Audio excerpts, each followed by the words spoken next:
Welcome to Kenton's videos. Enjoy the video. In this video, I will explain Chase Sapphire Reserve Car Rental Insurance. This premium card offers primary auto rental collision damage waiver coverage, a significant perk. When you rent a car and pay with your card, you can decline the rental company's costly insurance. This benefit covers physical damage and theft of most rental vehicles, providing peace of mind on your travels. We'll explore how this works and what you need to know to use it effectively. Your Chase Sapphire Reserve card provides primary coverage, meaning it kicks in before your personal auto insurance.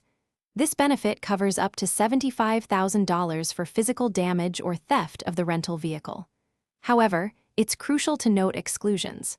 Luxury vehicles, trucks, vans, and certain exotic cars are often not covered. Always check the terms for specific vehicle types and rental durations to ensure your rental qualifies for this valuable protection.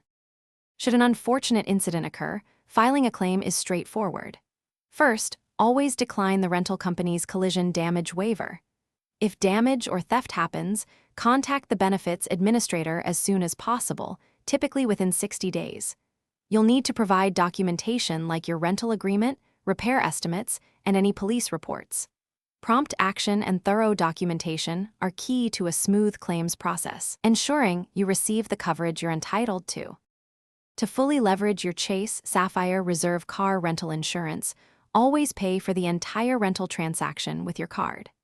The coverage is valid for rental periods not exceeding 31 consecutive days. It's also wise to thoroughly review your card's guide to benefits. This document outlines all the specific terms, conditions, and exclusions, ensuring you understand the full scope of your protection. Being informed helps you travel confidently and maximize this excellent card perk. Thanks for watching. Consider subscribing if we helped you.